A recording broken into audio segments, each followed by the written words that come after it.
They wanted me to prove my love by giving away everything I worked for.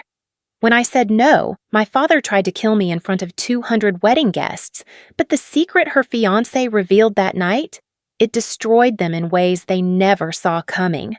If you've ever been treated like a family ATM, hit that like button and subscribe. I promise by the end of this story, you'll see justice served in a way no one expected. My name is Chloe, and I'm 32 years old. I work as a software engineer in the Bay Area, one of those jobs people think is glamorous until they realize it means staring at code for 12 hours straight while surviving on cold coffee and imposter syndrome. But I earned every single line of that code. I earned every dollar in my bank account, and I sure as hell earned my house, the $437,000 house they wanted me to hand over like a birthday present. Let me back up. When I was 15, my mom died. Breast cancer. Stage 4 by the time they caught it. I remember the hospice nurse telling me to say goodbye, but I couldn't find the words. What do you say to the only person who ever made you feel like you mattered? 2 years later, when I was 17, Dad remarried. Her name was Patricia, and she came with a daughter, Madison. My half-sister, technically, though we shared the same father. Madison was 11 then. Blonde, bright-eyed, the kind of kid who could cry on command and get whatever she wanted. Patricia made it clear from day one that I was the outsider. "You're practically an adult, Chloe," she'd say, her voice dripping with artificial sweetness. "Madison needs a stable home. I'm sure you understand." I understood, all right. I understood that I'd become the help. By 18, I was out. Full academic scholarship to UC Berkeley, thank God, because Dad made it clear there was no college fund for me. "We need to save for Madison's future," he explained, not quite meeting my eyes. I worked 2 jobs through college, tutoring during the day, bartending at night. I lived on ramen in spite, but I made it. I graduated with honors, landed a job at Google, and spent the next decade climbing my way up while everyone else my age was still figuring out their personal brand on Instagram. Madison, meanwhile, floated through life like dandelion fluff. She tried community college for a semester, decided it was too stressful, and became an influencer instead. 45,000 followers, most of them bought. She'd post photos of avocado toast and call it a career. And me? I was the one they called when the rent was due, when Dad's car broke down, when Patricia needed her root canal covered because their insurance didn't quite stretch that far. I said yes every time, because that's what you do for family, right? You show up, you help, you prove you're worthy of belonging. 3 years ago, I bought my house in Oakland, a beautiful craftsman with original hardwood floors and a kitchen that actually got morning light. I saved for 10 years, worked freelance coding projects on weekends, skipped vacations, brown-bagged every lunch. That house was mine. Every brick, every window, every creaky floorboard. I'd paid off the mortgage 2 years early by taking on extra projects that left me half blind and fully exhausted. Nobody helped me. Not $1 came from family. That house was proof that I'd made it, that the girl nobody wanted had built something real. Then Madison got engaged. His name was Ryan. 31, slicked back hair, designer suits that probably cost more than my monthly grocery budget. He called himself a startup founder, which I later learned meant he was between ventures, the kind of guy who talked a lot about disruption and synergy, but couldn't explain what his company actually did. Madison posted the engagement on Instagram with professional photos that must have cost thousands. The caption read, "He put a ring on it. Can't wait to start our forever. Blessed dar future Mrs. Richardson luxury life." The ring was huge, uncomfortably huge, the kind of diamond that screamed either "I'm rich" or "I'm in debt." Dad called me that night, voice thick with emotion. "Chloe, honey, isn't it wonderful? Our little Madison is getting married." Our little Madison was 26 and had never held a job longer than 3 months. "That's great, Dad," I said, already exhausted. "I'm happy for her." "We're thinking June wedding. Patricia's already looking at venues. Nothing too expensive, of course, but Madison deserves something special." Of course she did. Over the next few months, I watched the wedding plans unfold like a slow-motion car crash. The venue, A waterfront estate that cost more than most people's annual salary. The dress, custom Vera Wang. The guest list, 200 people, half of whom Madison had never met but who had important social media presence. I wasn't invited to the dress fitting. "It's just for my real friends," Madison explained when I asked. "You know, the girls who really get me. No offense, but you're kind of basic, and I don't want that energy in my bridal photos." Basic. The girl who'd worked 2 jobs so her sister could have dance lessons was basic. Patricia chimed in. "You understand, don't you, Chloe? This is Madison's special time. She needs to be surrounded by people who support her vision." I swallowed the anger and nodded, because that's what I always did. Then came the family meeting. 3 weeks before the wedding, Dad called and asked me to come to the house. "Important family discussion," he said. "We need everyone there." I should have known something was wrong when I walked in and saw them all sitting in the living room like a tribunal. Dad in his recliner, Patricia on the couch, Madison perched on the armrest, and Ryan, suit perfectly pressed even on a Sunday afternoon, standing by the window like he owned the place. "Chloe, sit down," Dad said, gesturing to the chair across from them, the one that felt like it was in the spotlight. I sat, my stomach already churning. Dad cleared his throat. "Chloe, we need to talk about what family really means." "Here we go." "Madison and Ryan are starting their life together," he continued, "and they need a solid foundation, a home, somewhere they can build their future, maybe raise kids someday." I glanced at Madison, who was studying her manicure like it held the secrets of the universe. "That's great," I said slowly. "There are some really nice apartments in—" "We're not talking about apartments," Patricia cut in, her voice sharp. "We're talking about a real home. Your home." The room went silent except for the ticking of the wall clock. Each tick felt like a hammer blow. "I'm sorry, what?" Dad leaned forward, his expression painfully earnest. "Chloe, you have a house, a whole house, just for you. Madison has nothing. It's time to prove you love your sister." The words didn't make sense. They couldn't make sense. "You want me to— what? Let them live with me?" "No," Ryan said, speaking for the first time. His voice was smooth, practiced. "We need you to sign over the deed, transfer ownership, wedding gift." I laughed. Actually laughed, because surely this was a joke. Surely my family hadn't gathered me here to demand I give away a $437,000 house I'd spent a decade earning. But nobody else was laughing. "You're serious. Completely serious," Patricia said. "You're single, Chloe. You don't need all that space. You can rent an apartment. Madison and Ryan need room to grow, to start a family. It's what your mother would have wanted." There it was, the dead mother card. The trump card they always played when they wanted something they had no right to ask for. "My mother," I said, my voice shaking now, "never would have asked me to give away everything I worked for." "So you're saying money is more important than your sister's happiness?" Dad's voice rose, a warning rumble. "I'm saying that house is my entire life savings. I worked for 10 years. I paid off the mortgage myself. You didn't contribute a single dollar." "We raised you," Patricia shrieked, jumping to her feet. "We gave you a home after your mother died. You owe us." "I was 17. You're legally required to provide housing for your minor children. That's not a favor, that's the law." Madison finally spoke, her voice small and wounded, perfectly calculated. "I thought you loved me, Chloe. I thought we were sisters." "We are sisters, but that doesn't mean—" "It means everything!" Dad slammed his hand on the armrest. "Family means sacrifice. It means putting each other first. Your mother sacrificed for you every day of her life. The least you can do is help your sister when she needs you. My mother sacrificed because she loved me. This wasn't sacrifice. This was robbery dressed up in emotional blackmail. I'm not giving away my house."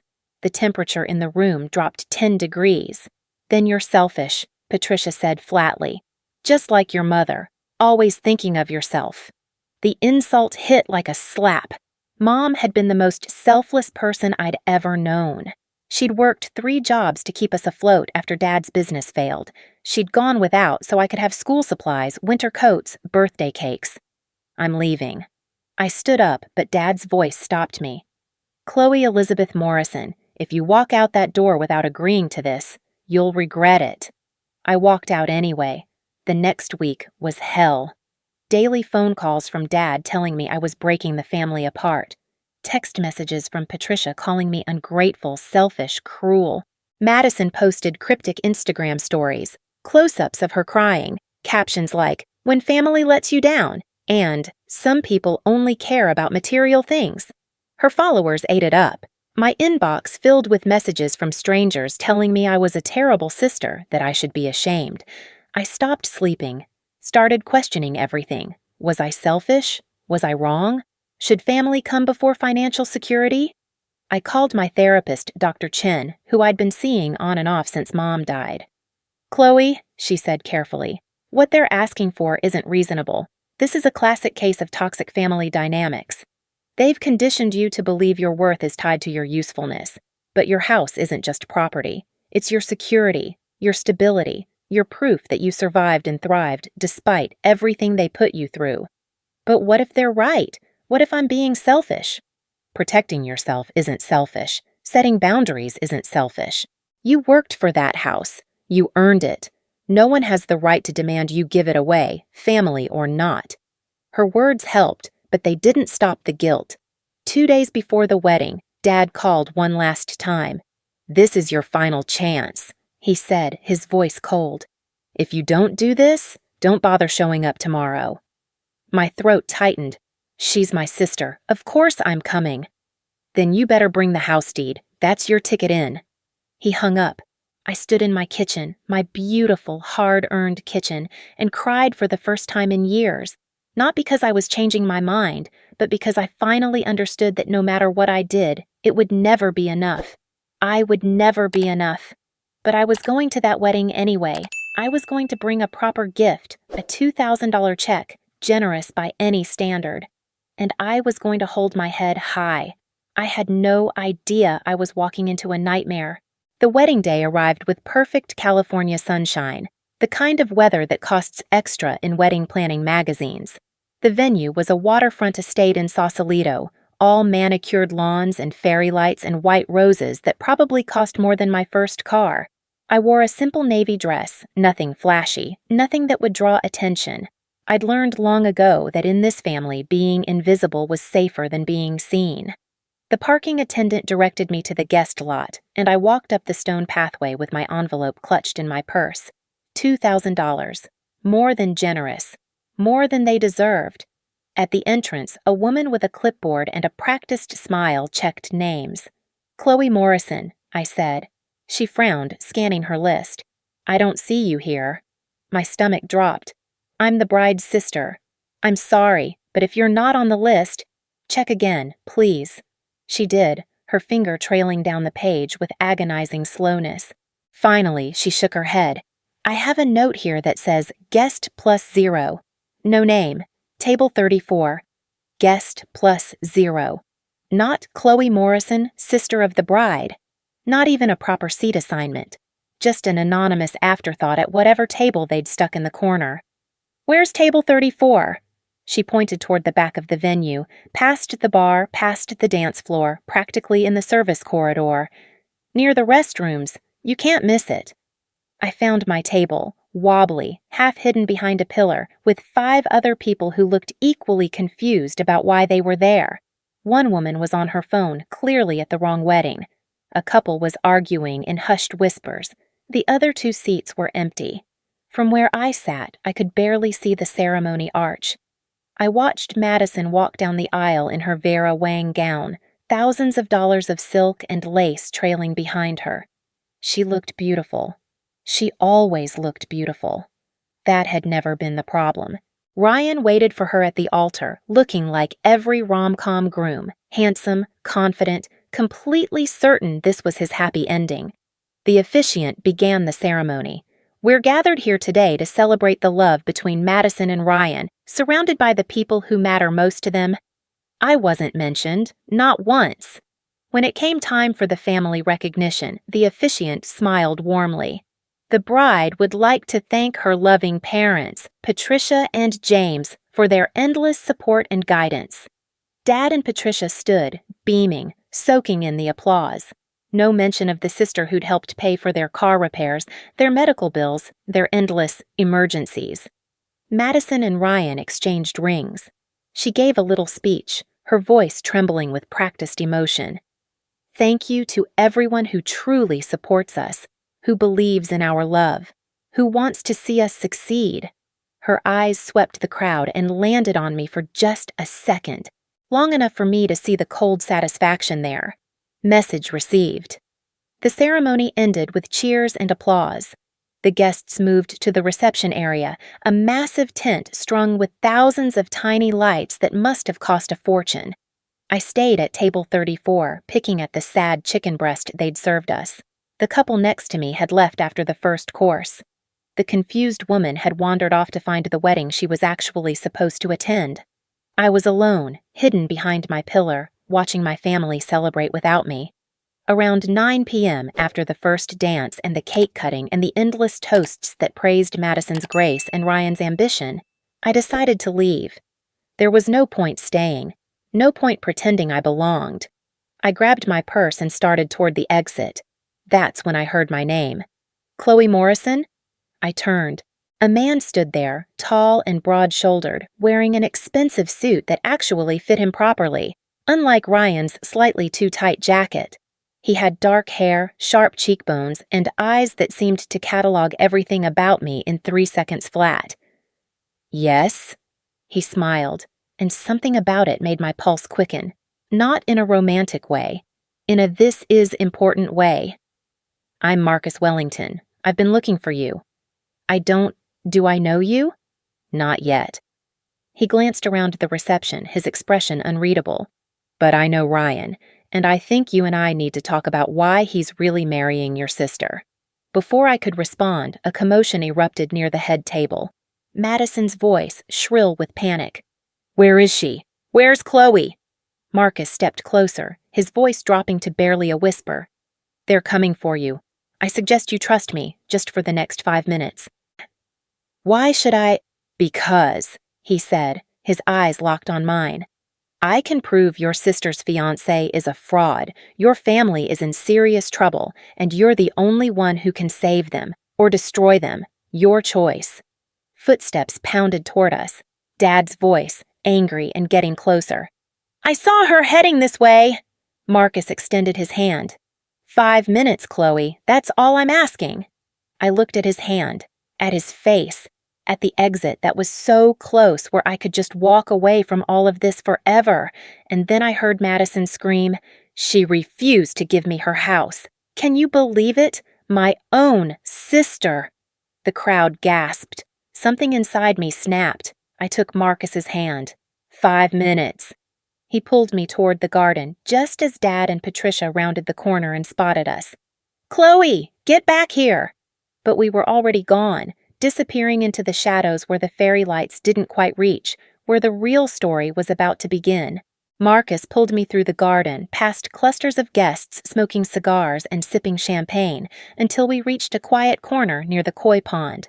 The fairy lights here were dimmer, the music from the reception a distant pulse.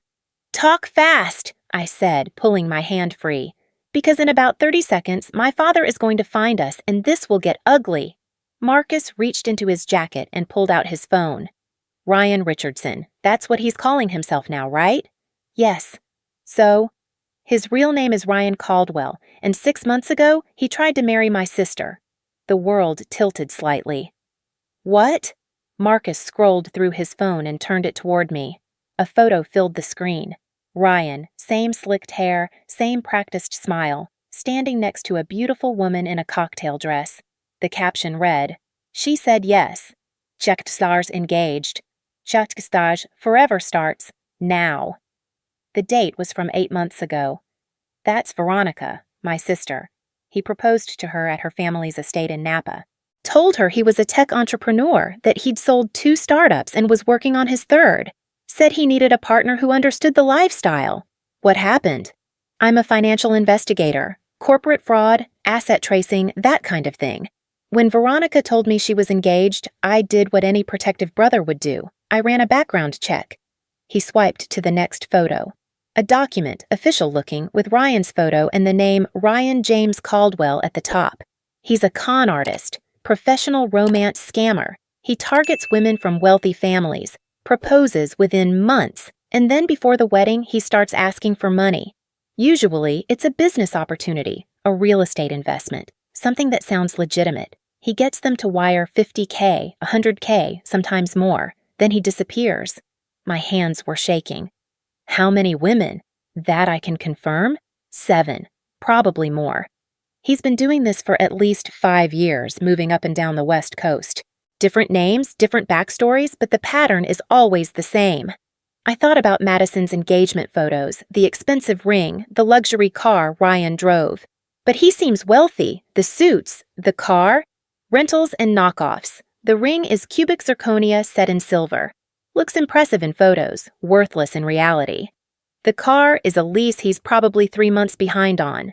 The suit is decent, but look closely at the details. Cheap buttons, synthetic fabric. It's all costume. Why are you telling me this? Why not go to Madison directly? Marcus's expression darkened.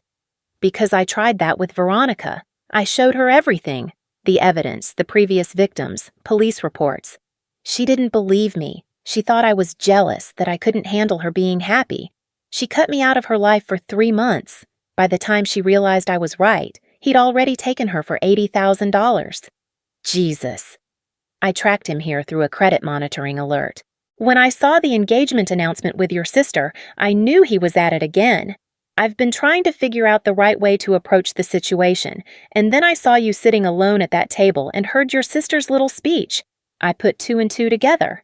Behind us, I heard voices.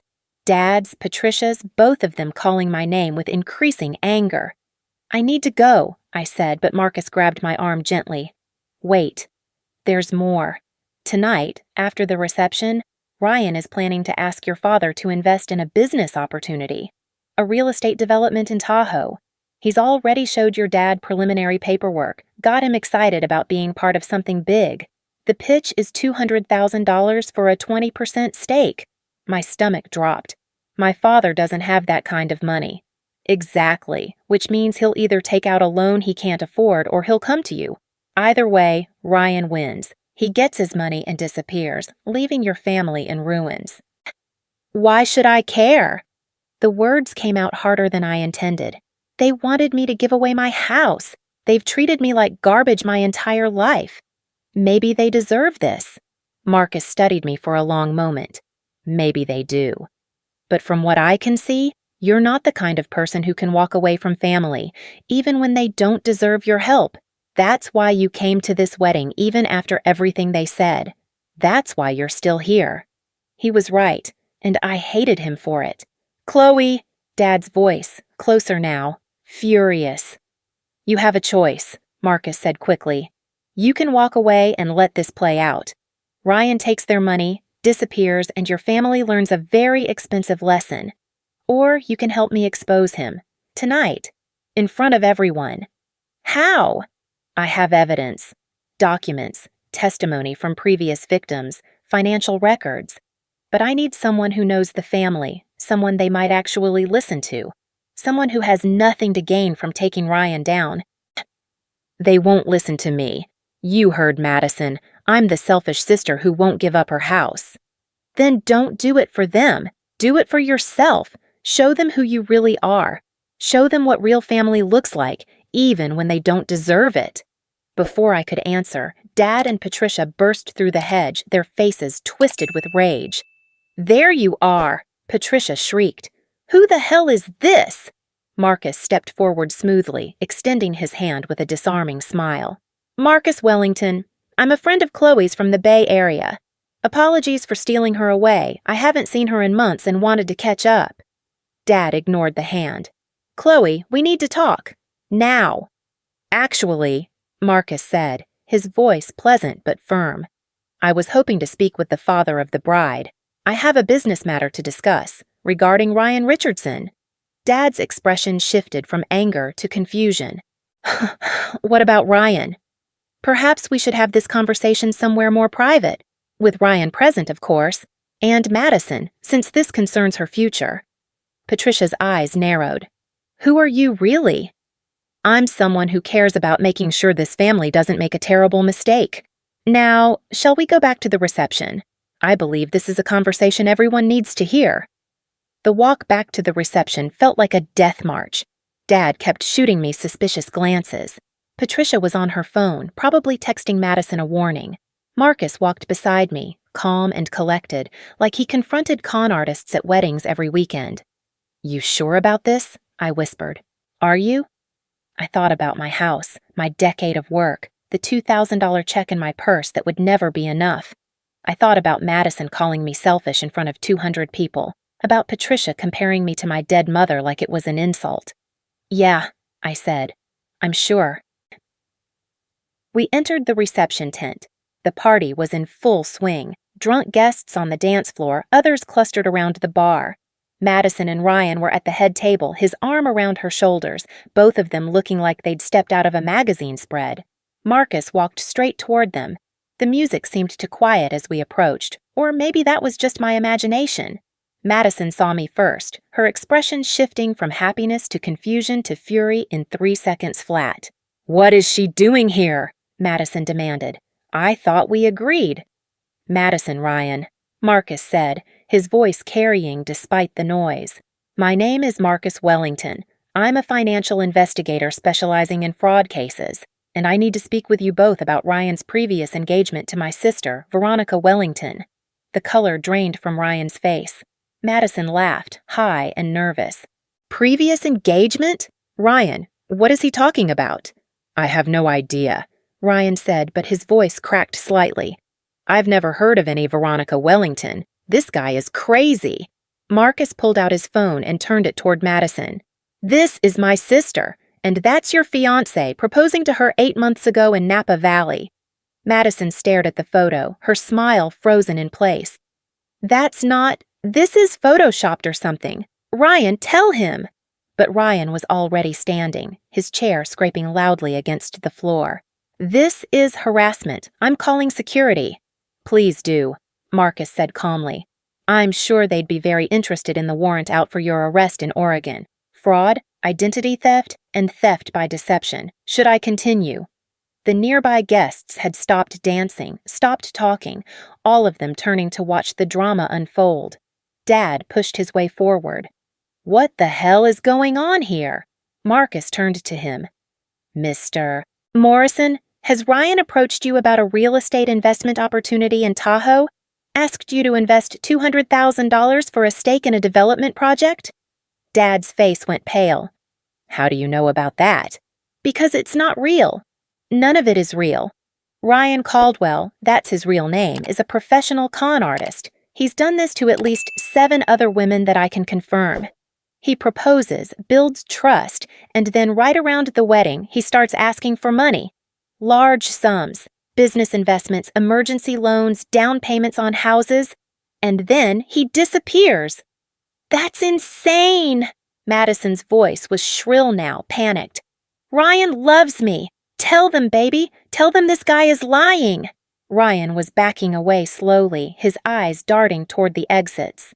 The ring on your finger, Marcus continued, looking at Madison. It's not a real diamond. It's cubic zirconia. Cost about $300. The car he drives? Leased, and he's months behind on payments. The startup he claims to run doesn't exist. I checked with the Secretary of State's office. No business registration, no LLC, nothing. Ryan, Madison's voice was small now, childlike. Say something. Ryan stopped backing away. For a moment, I thought he might actually try to explain, to somehow talk his way out of this. Instead, he ran. He bolted toward the side exit, shoving past a waiter and sending a tray of champagne glasses crashing to the floor. Marcus started after him, but Dad was faster, years of anger and humiliation propelling him forward. You son of a bitch! Dad grabbed Ryan by the collar, spinning him around. Ryan swung wild, his fist catching Dad in the cheek. The impact sent Dad stumbling backward into a table. That's when security finally arrived. 2 large men in black suits who tackled Ryan to the ground while guests screamed and scattered. Madison stood frozen at the head table, her face paper white. her hands trembling as she stared at her ring. The fake ring. The cheap costume jewelry she'd showed off to thousands of followers. "Maddie!" I started toward her, but she whirled on me with pure venom in her eyes. "You did this! You brought him here! You couldn't stand to see me happy, could you? Madison, I didn't know." "You've always been jealous, always bitter because I'm prettier, because I'm loved, because people actually want me." Her voice was rising to a shriek now. "You're pathetic, Chloe. You and your sad little house and your sad little life." "That's enough!" Patricia grabbed Madison's arm, but Madison shook her off. "No, she ruined everything. This is supposed to be my perfect day, and He was a con artist," I shouted back, my own temper finally breaking free. "He was going to steal Dad's money and disappear. I just saved this family from financial ruin. We didn't ask you to save us. We asked you to prove you loved me, and you couldn't even do that." "By giving you my house? That's not love, Madison. That's insanity." Patricia stepped between us. "Both of you, stop it. This is a disaster. The guests, oh God, everyone's watching." She was right.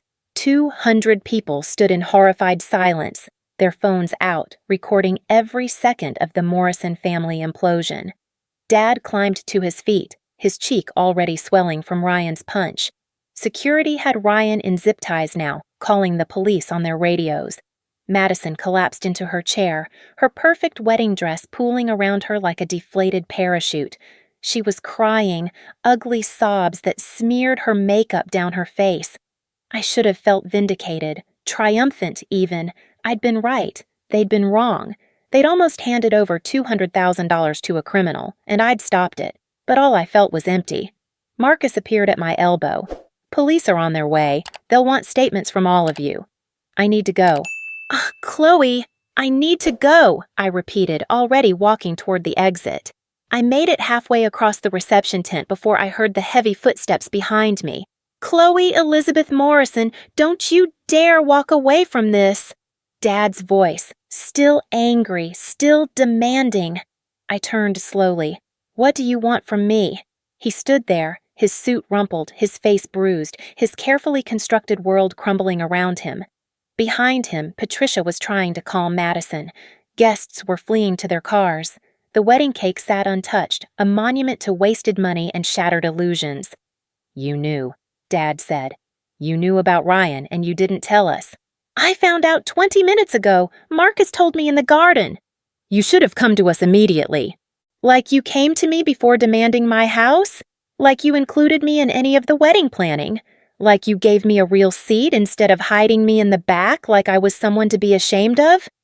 "Don't you turn this around." "I saved you!" The words exploded out of me. "I saved you from losing $200,000. I saved you from the humiliation of having your son-in-law arrested for fraud 6 months from now, and you're still angry at me? Because you made a scene. You embarrassed us in front of everyone." "Marcus made the scene. I just happened to be there." "You brought him. I didn't bring him. I met him 20 minutes ago. But you know what? I'm glad he was here. I'm glad someone in this family finally told the truth, even if it had to be a complete stranger." Patricia joined us now, her face cold with fury. "You've ruined her life. You know that, right? She'll never recover from this humiliation."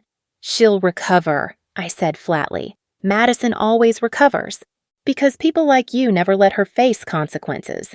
You'll spin this somehow, make her the victim, blame me for bringing Marcus, and in 6 months, she'll be engaged to some other guy, and you'll be demanding I give them my car, or my savings, or my kidneys." "That's not fair," Dad said, but his voice wavered. "Nothing about this family is fair. It never has been." I turned to leave again, and that's when I saw it. The metal cake stand, a heavy, decorative piece that must have weighed 10 pounds, sat on a side table near the exit.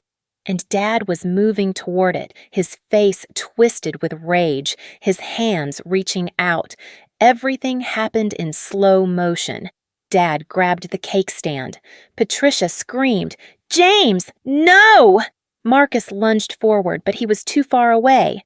Dad swung the metal stand toward my head with all his strength. I tried to duck, but I was too slow. The edge of the stand caught me just above my left temple, and the world exploded into white light and pain. I heard screaming, felt myself falling, tasted blood in my mouth. The last thing I saw before everything went black was Madison, standing frozen, her hands over her mouth, horror written across her face. And for just a second, I thought I saw something else there too. Regret. I woke up in the hospital to the sound of beeping machines and hushed voices. My head felt like someone had split it open with an axe. When I tried to sit up, pain lanced through my skull and I groaned. "Hey, easy." A hand on my shoulder, gentle but firm. "Don't move too fast." I blinked until the room came into focus. Marcus sat in the chair beside my bed, looking tired but alert. "What happened?" "Your father hit you with a cake stand. Gave you a concussion and a laceration that required 12 stitches. You've been out for about 3 hours. The memories came flooding back. The wedding. Ryan. The confrontation. Dad's face, twisted with rage. "Where is he?" "Jail. He was arrested for assault with a deadly weapon. Patricia posted bail an hour ago, but there's a restraining order. He can't come within 500 feet of you." I touched my head carefully, feeling the bandages. "Madison?" Marcus's expression was hard to read. "She's been sitting in the waiting room for 2 hours. Patricia finally convinced her to go home. She wanted to see you, but the doctors said only one visitor at a time, and since I was listed as the person who called 911, you called, and stayed with you until the ambulance came. Your father tried to leave the scene. I made sure he didn't. I didn't know what to say to that. This man, this stranger, had protected me when my own family had tried to hurt me. Thank you." "Don't thank me yet. There's more." He pulled out his phone and showed me a video. The screen showed the wedding reception, the moment Marcus had exposed Ryan. But the angle was wrong. This wasn't shot by a guest. "What is this?" "Ryan's phone." "The police confiscated it when they arrested him. Want to know what they found?" He pressed play. The video showed Ryan in a hotel room talking to someone off camera. The timestamp was from 2 weeks earlier. "The sister is the key," Ryan's voice said. "She's got a house worth almost $500,000, paid off. If I can convince the family to pressure her into signing it over to Madison, we flip it immediately and split the profit." A woman's voice responded. "And if she refuses?" "Then plan B. The father will take out a loan using his business as collateral. Either way, we're walking away with at least $200K. The camera panned, and I saw the woman's face. Madison, my sister, sitting on the hotel bed, counting cash, smiling. "You sure your dad will fall for the Tahoe investment?" Ryan laughed. "He's already hooked, thinks he's going to make millions. By the time he realizes it's fake, we'll be in Mexico." Madison leaned in and kissed him. "You're brilliant. My stupid sister actually thinks she's better than me because she has a house and a job. Wait until she sees what we take from her." The video ended. I couldn't breathe, couldn't think. The hospital room spun around me. Madison knew? About everything. She was in on it from the start. I found emails, text messages, bank records. They've been planning this for 6 months. Ryan was the face, but Madison was the one who provided all the family information, the weaknesses to exploit. She told him about your house, your savings, your father's financial situation. But she cried. She looked devastated when you exposed him. She's a good actress, but when I showed this to the police, they arrested her too. Conspiracy to commit fraud. She's being processed right now. The betrayal cut deeper than any physical wound. Madison hadn't just been manipulated by Ryan. She'd been an active participant. She'd planned to destroy me, to take everything I'd worked for, and she'd smiled while doing it. Why? Marcus sat back in his chair. I spent the last 3 hours going through their communications. From what I can tell, jealousy. She resented you for being successful, independent, respected. She wanted what you had, but she didn't want to work for it. So she found someone who promised her a shortcut. And my father? Patricia? Did they know? No evidence of that. I think they were marks too, just like you. Ryan and Madison played them perfectly. found their weaknesses, their resentments, their desperate need to see Madison succeed at any cost. A knock at the door. A police officer stepped in, young and professional-looking. "Ms. Morrison? I'm Officer Chen. I need to take your statement about the assault." I gave her the whole story, the wedding, the confrontation, my father hitting me with the cake stand. She wrote it all down carefully, her expression neutral. "Your father is being charged with assault with a deadly weapon. Given the severity of the injury and the number of witnesses, the DA thinks it's a solid case. He's facing up to 4 years in prison if convicted." 4 years. My father in prison. "What about Madison?" "She's being charged with conspiracy to commit fraud, attempted theft by deception, and identity theft for her role in helping Ryan. She's looking at 3 to 5 years, depending on how the case proceeds." After Officer Chen left, I lay in the hospital bed, staring at the ceiling. My family was destroyed. Dad would likely go to prison. Madison was facing years behind bars. Patricia's perfect world was shattered, and I was the one who'd set it all in motion by simply saying no. "You okay?" Marcus asked quietly. "I don't know. Should I feel guilty?" "Do you?" I thought about it, really thought about it. "No," I said finally. "I don't. They made their choices. All of them. I just refused to be their victim." Marcus smiled slightly. "Good, because you're about to have some more choices to make." "What do you mean?" "Your father's business. It's underwater. He took out loans to pay for the wedding, planning to pay them back with the money from the fake Tahoe investment. Without that money, he's facing bankruptcy." "That's not my problem." "And your sister's legal fees?" "Patricia called me an hour ago, crying, begging me to drop the charges against Madison. Said the family can't afford a lawyer. Also not my problem." "And the house?" "Patricia suggested that maybe, if you were feeling generous, you could help with the legal fees, or at least let Madison move in with you while she awaits trial." I laughed. Actually laughed, even though it made my head throb. "She's got some nerve." That's what I told her. "But I wanted you to know that the requests are already starting. The guilt trips, the manipulation, they're not going to stop just because you ended up in the hospital." "Then I'll keep saying no." "Even if they lose everything?" I met his eyes. "Even then. I tried to save them tonight, Marcus. I could have walked away, let Ryan take their money and disappear. But I didn't. I stayed. I helped. And my father hit me in the head with a metal cake stand in front of 200 people. If that doesn't earn me the right to walk away, nothing will." Marcus nodded slowly. "For what it's worth, I think you're making the right choice." "Are you going to disappear now? Job done, case closed?" He smiled. "Actually, I was thinking about sticking around. Make sure your family doesn't try anything else. Plus, I'm pretty sure you're going to need someone in your corner when this goes to trial." "Why would you do that?" "Because someone once told me that family isn't about blood. It's about who shows up when things get hard, and from what I've seen, you deserve to have someone show up for you." For the first time in years, I felt something crack open in my chest. Not pain, not anger, hope. "Thank you," I said quietly. "Don't thank me yet. Wait until you get my consulting bill." I laughed again, and this time it didn't hurt quite as much. The next morning, I was released from the hospital with a prescription for painkillers and strict instructions to rest for at least a week. Marcus drove me home, to my house, my beautiful, hard-earned, perfectly mine house. As we pulled into the driveway, I saw something taped to my front door. A letter. Marcus grabbed it while I fumbled with my keys.